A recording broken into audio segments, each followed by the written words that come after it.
Good afternoon, everyone. I'm David. Thank you for joining us this afternoon for this spotlight session. Before I begin, I'd like to wish all of you a Happy New Year, and thank you for taking the time to join us today. I'm very thrilled today to share with you all about the latest features that we have in our latest R18 release in SLS. With this release 18, one of the areas that we have focused on is on collaboration and assessment in the classroom.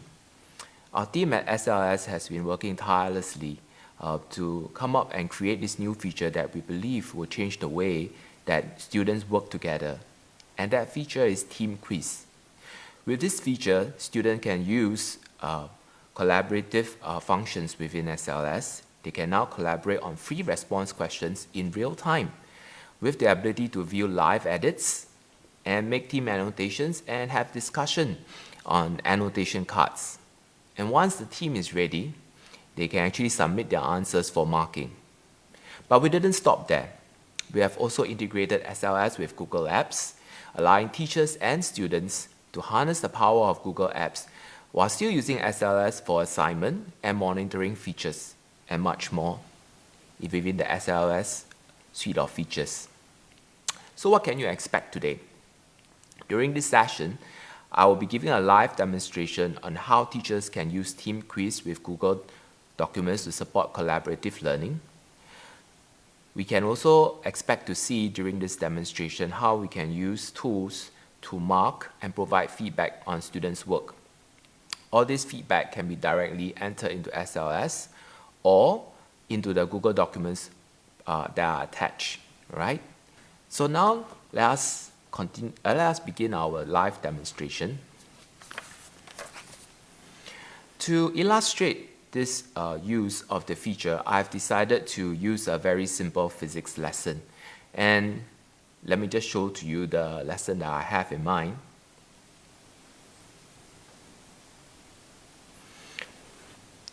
You'll see on your screen basically a lesson, SLS lesson that I have created. Now, this particular lesson is just used very much in the secondary school where we want to teach about heat transfer, and it's based on the three concepts that we often teach in heat transfer, which is on conduction, convection, and radiation.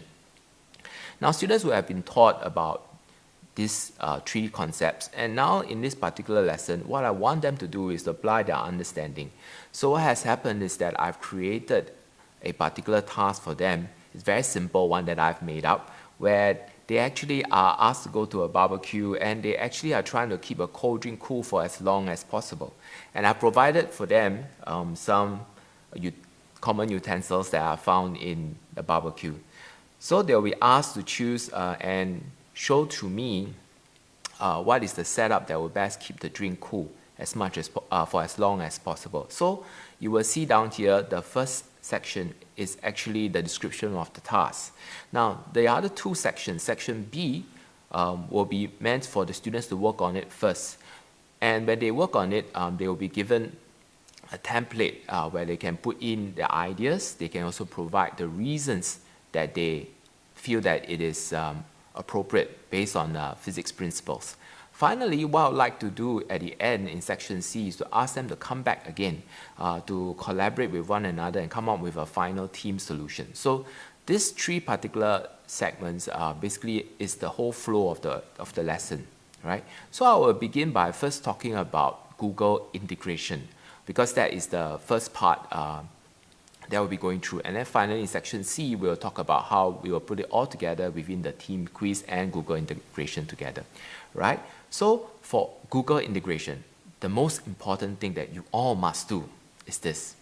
You must link your Google account to your SLS account. So let me just show you where can you do that. When you first log into SLS, right, on the right-hand side of your profile, you will click on the Edit Profile. And then after that, at the bottom, you will see down here, there is this Manage Link Account. Yeah, this is the one where you need to link your Google account. We are not restricting you to using your Icon account. You can also use your personal account when linking to your SLS account. So this is one clarification I'd like to make. Okay, so that's the first thing you must do, right? Now, Next, after you have linked the Google account, right, you will probably create a document that you want your students to work upon. Now, usually, this would come in the form of the idea of trying to come up with a predefined template so that your students can actually key in the answers, right? I have actually created such a template where the first slide is actually just for the students to put in their experimental setup, and then the subsequent slides are the ones which they will use to actually key in the answers and to explain why they have chosen such a setup, right? So I've created such a template for them to use. And where would I put it in? I will put it in section B because that's the part where I want them to put in and think through what are some of their thoughts from their individual design. Okay, so this is the individual submission. This is the original course itself. I have not done anything yet, right? So what I want to insert right now is the template. So what I will do is I will click on the edit. The template currently is not provided. So what I will do is I want to provide a Google template that students can work upon, right? So I'll click on the Google icon. As you can see here, the most recent one that I've worked upon is this prototype of idea. This is the template that I want to use. I will click on it and I will select it.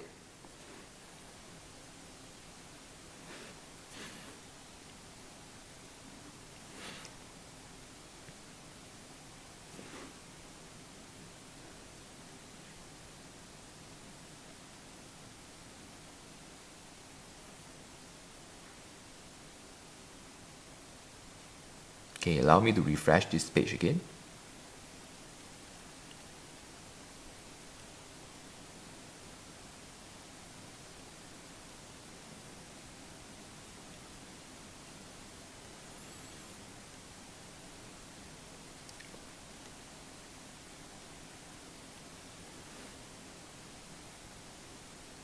Yes, so now the template is being inserted.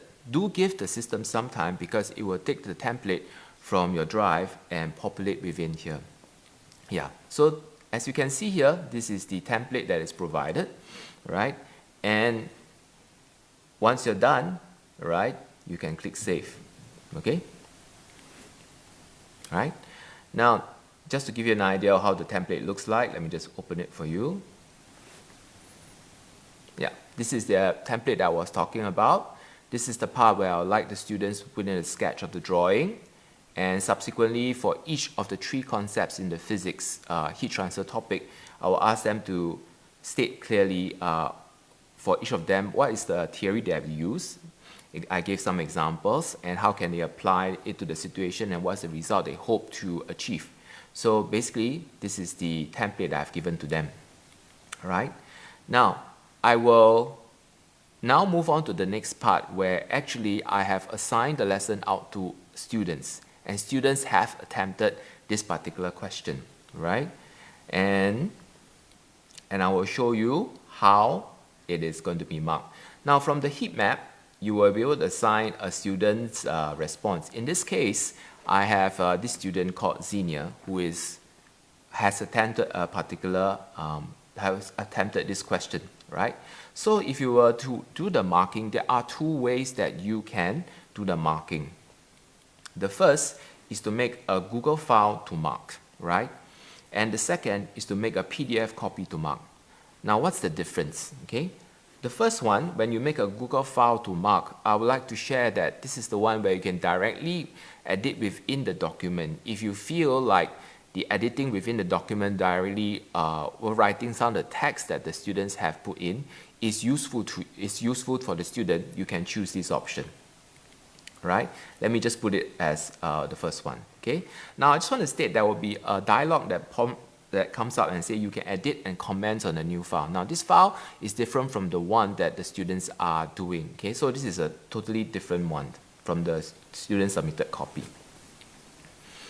Once you click on the Google file to mark it, it will be created. You just have to give the system some time. Yep. And then to mark it, you can just click on this pen icon. Yeah. and it comes up. So this is a particular student's response, okay? Now, I've noticed that probably the students have not done convection, so maybe I want to put here. Please think about this, all right? This is one way that you can actually use it. Once you're done with this and you close it, all right, this will be automatically saved, just like any other Google file, okay? And on top of that, other than just editing the Google file, all right, okay, you can also write in there, please consider my comments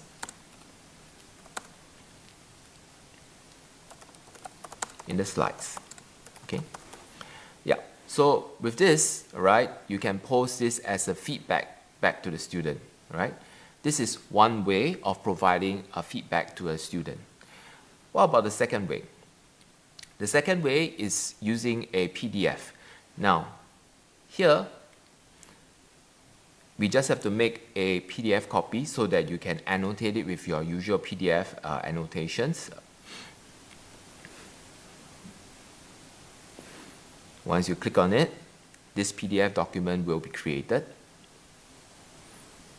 All right, same function, all right, just by clicking on the pen icon, you'll be taken to mark it, all right? Now, for marking on PDF, you can use any of the tools that is available including Kami or Lumin. So what I've chosen is I've decided to use Annotate with Kami. Yes, it's up. And as I look at it, and when I look at the student's piece of work, all right, I can just annotate on the screen, all right? Using my favorite red pen, I can say, yeah, good.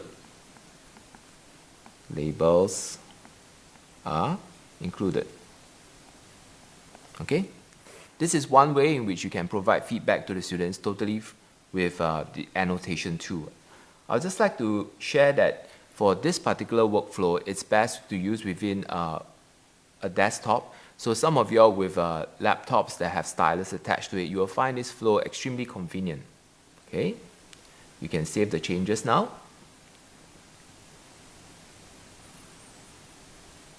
Yep. And you can close. Oops.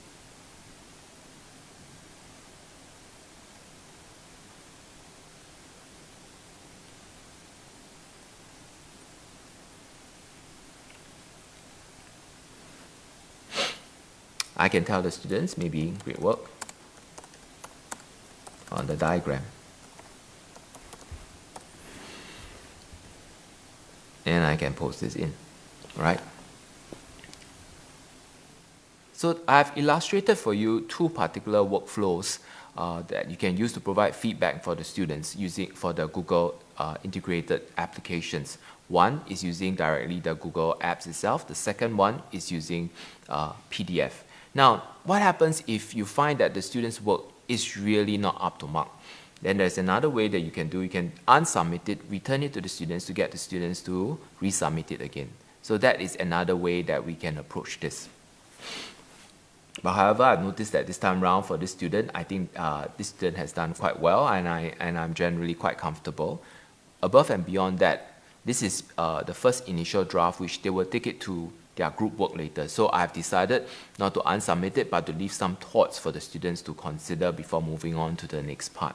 Right, so this is very much the Google integration portion. Now, before I move on to the next part where I will talk about team quiz, all right, I would just want to share at this juncture, I've shared about this pre-populated answers. Using Google documents is not the only way where you can put in pre-populated answers. Of course, depending on the task that I've requested of the students, I can actually just use type in text with some guiding words in the FRQ, and that will be sufficient. But why did I choose to use Google Slides in this case? It's because I actually wanted the students to label the diagram. So therefore, I felt the easiest way would be to use Google Slides. Now, some of you all might feel that, hey, actually I can get the students to take a screenshot or draw on their Apple Notes or annotate. But in this case, I felt that maybe it would be better if I actually have a proper application where they can put in diagrams, type in the labels. So that is actually a neat submission. So it's entirely up to you to consider the task, the context of your students, and how your students will best respond to the tool. In this case, because I'm demonstrating Google integration, I have decided to use Google Slides, but you're free to choose the tool, all right? Now, after I've done the individual one where for section B, where we talk about the students have thought about their work, I'd like to move on to the next part, which is about team quiz, all right? Now, before getting the students to answer as a team, it's important to set the settings correctly. So I will just go back to the course again to illustrate this. When we talk about team quiz, okay, it is important to set this setting that you have to set it as a team quiz. You will see over here, this setting is important so there is a team quiz and students will work together as a team when submitting. So this is the first thing that you need to do, all right?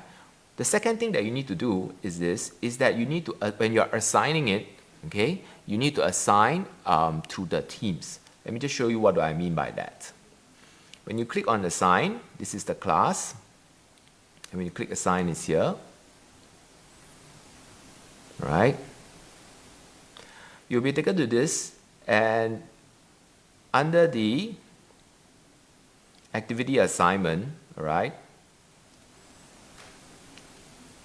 it is important for you. One of the things I've done is to apply the subgroups as themes, all right?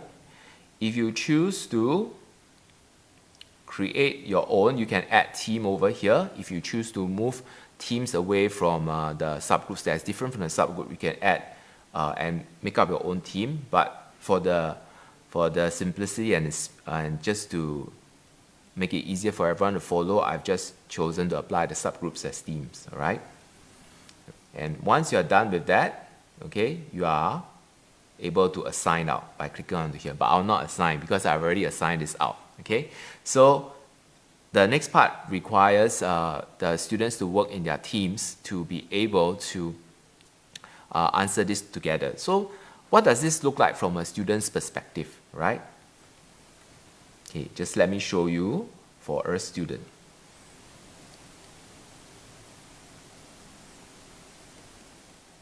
For a student, they will come to this section C, right? For the first part that I've done for this particular team activity, what I've done is I've gotten them to share what was their previous iterations for their work from section B. So this is a sharing of ideas. But what's interesting was the one that we did just now about the team quiz over here. You will see this icon that this is the team, all right? They can see who's in the team. In this case, this particular student in bold is in the same team as the other student 1 over here, right?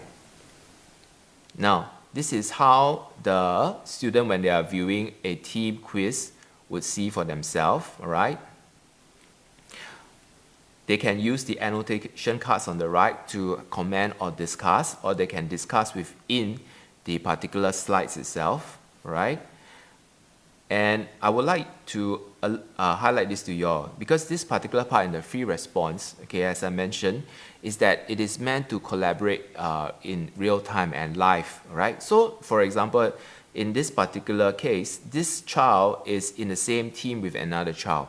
So while this child is clicking onto this particular box over here, his or her friends cannot edit. So their teammates can only view and edit the response after this draft has been saved. Okay, so if I want my friends to save, to continue editing, I can click Save as Team Draft. Okay, once I'm done with that, the other friend that's in the same team would be able to edit this. Right? So this is one way in which we control the collaboration in real time. All right, and we will say down here who is the person that has edited this. Okay. Now, the next part is after the submission. The next part is, all right, is once the team has agreed that this is the final part, that it is the final answer that they have, they can choose to submit the team quiz, and everything will go to the teacher, all right, to be marked, because that was the final one that they feel it best represents their answers and their collective thoughts. So this is an illustration that we have for team quiz together with Google integration. I would like to just also state at this juncture that just now earlier when I mentioned about how you can provide feedback through the Google documents or through the PDF applies here. The good thing about this is that once your feedback is provided, it goes to all the students within the team. So it's a one-time affair. So this makes the entire process a lot easier, right? So this is the entire demonstration that I have for you, integrating both team quiz with Google integration, right? And as some of you are putting in some of the questions, I can see some of the questions are coming in already. So what I'd like to do is that maybe I can just share a little bit some of the upcoming features that we are currently looking at, especially with regards to collaboration. You know, before this time, before R18, the only way that we can do collaboration is look at tools that are very much like Google Documents that's outside or even Padlet. But moving forward, as we begin to realize that it's really important for our students to collaborate, we will see how we can bring in some of these tools in. Google Documents integration is one of them. We'll see how subsequently some of these other ideas can be placed within SLS itself, right? Okay, I see one question already. Can we only embed Google apps? What about Microsoft apps? Wow, okay. We'd just like to share that at this juncture is Google Apps because it takes quite a bit of effort to do the integration. So at this juncture, what we're looking at will be Google Apps for the moment. Microsoft Apps, we are exploring and see whether there is a possibility, and we're still working on the technicalities to see whether if it's possible. I understand that this is of interest to many schools because quite a number of you are actually on Microsoft Teams, and I think it's of interest. We understand that this is also the interest of the schools, and we will try our best to see whether if it's possible. But we're still working on this, so no promises at this point in time, right? The next question is, can the team quiz be unsubmitted? Yes, in this case, the team quiz can be unsubmitted so as to allow the students to rework on it. So it's on the same way that about unsubmitting a particular question, right? Will students need to link their SLS account to Google Drive? This is mentioned earlier at the beginning, right?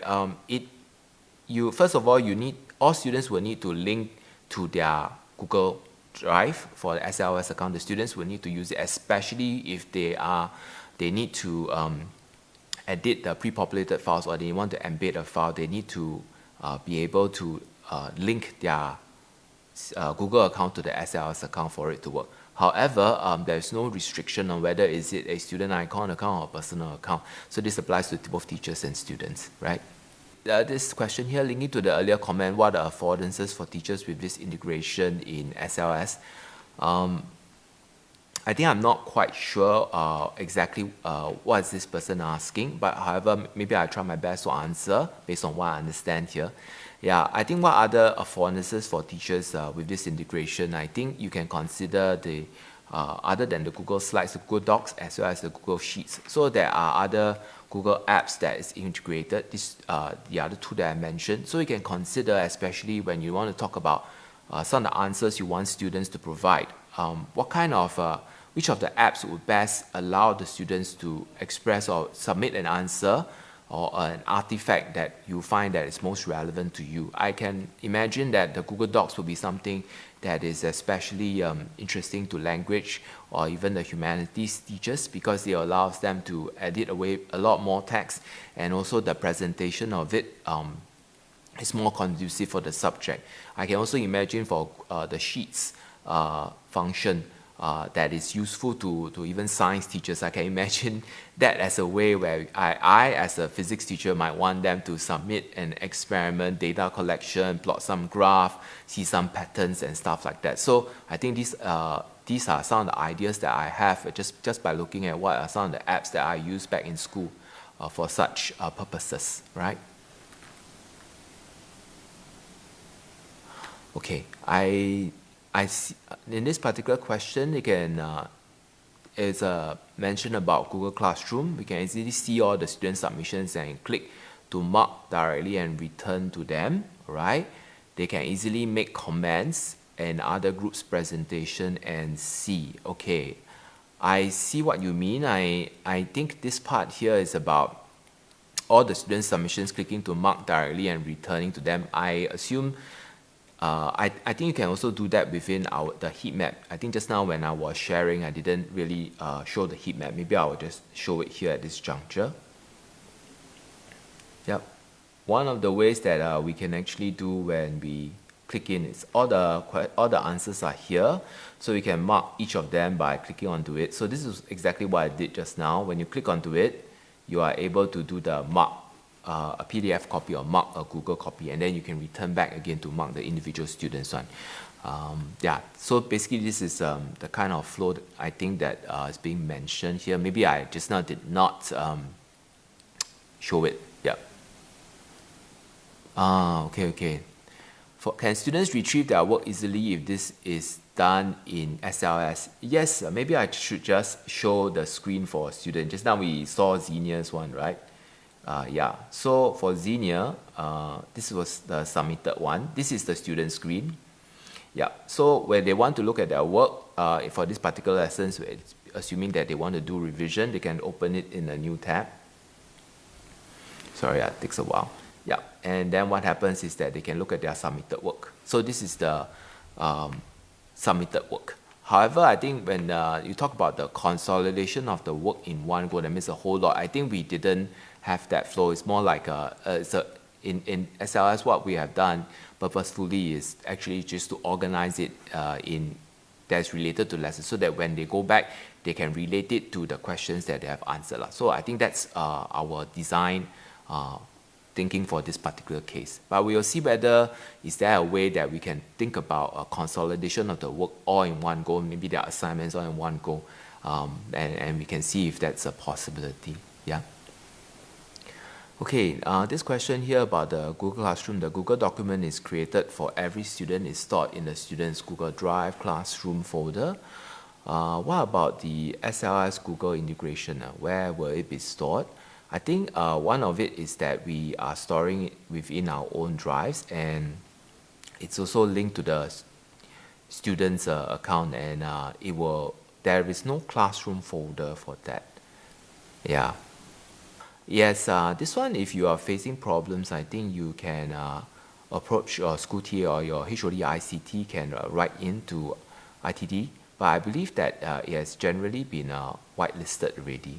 Yeah, so that this particular tool can be used to do the marking. I think just now quite a number of you saw the use of Kami on my laptop. Yeah, so I think that is one tool that we found that was useful to actually be used for the marking itself. Yeah. This is a two-step for teachers, as in the working on Google, then embedding it in SLS. Isn't it more straightforward to just set up GC and assign the work? That's a very good question, yeah. And if you set up a Google Classroom and assign the work, yep, I think if your workflow based on the, if you just consider it very much from the workflow, yeah, it's definitely true. But however, I also want to just share that in SLS, there are also other resources that you can tap on, be it even some of the MOE library kind of like resources, be it also in future if you have any like the heat map monitoring, the things that you want to do, and even some of the videos that is in there. Now, these are things that may not be within your Google Classroom setup. So I think it is, I suggest that to consider it holistically. It's not just about the simplicity of just using Google, but if you consider that they have other things to put in, this is a good way to actually place it within SLS. I'll give you my example for myself personally. I usually set it up in SLS because actually I have other pre-existing resources. I may have taught students using videos or resources that I have particularly for this topic. And this particular part where I want students to submit some ideas or some of the like in this case, this particular artifact to show me their understanding, it may be joined together within a course itself. So depending on how you want to use it, yes, just doing on GC alone might be easier, but if for myself personally, because I like to link it to all the other teaching resources that I've set up, organize it within, especially right now we have the class group resources where I will put in all these resources, putting it together as a whole may be easier for the students to find. Yeah, so that is my take on this lah. Once again, I would say that it's really dependent on where are all your resources residing, where are the resources that you're looking for residing. So when you put it together, I think that presents this entire package to the students so that when they go for revision, I think this will be a lot easier. Yeah, so this is my take on this question. Great. This is another question. Great to see Google link with SLS. Will there soon be an issue with Google implementing storage limit for teachers and students icon? Okay, I'd just like to add that some of these things, I believe that ITD is looking into this particular issue. I do not have the latest update on it. I think there's still something they're exploring. And for the next part, one of the good things I would say that having this particular integration, or if you are using this SLS together with the Google integration, one benefit is that, assuming the teacher has shared a lesson with you with an embedded Google file, this Google file actually resides not in the teacher's Google storage, but actually exists within the SLS Google storage. So if assuming that teacher leaves, this file is not lost to eternity lah. So in a certain sense, beyond the storage limit, we can, for all these lessons, we can also store it within the SLS Google storage itself. So beyond storage limit, this is another way to keep some of these Google documents in for a longer period of time. Should you choose to reuse the lesson that one of your colleagues who has left shared with you. Yeah. Colleagues, thank you very much for sending in quite a few of these questions, and I think that it's been very, very helpful. Yeah, I can see that there's generally a lot of interest from all of you, and at this juncture, I would like to thank all of you for coming today to join us for this particular session on Spotlight. I would also like to request for all of you to use the same link that's on the top left-hand corner of the screen to provide your feedback. Yeah, should you have any other questions, feel free to also post in there, and we'll see how best we can come back and address them for you. Yeah, thank you very much for your time indeed. Yeah, and I wish you all a pleasant day ahead, and at the same time also for those of you who for this particular holidays, long weekend, I hope all of you take a good rest. I know it has been a quick start to the year, and I hope you find some time to have a good rest and practice some self-care, right? And have a good and wonderful evening ahead. Thank you very much.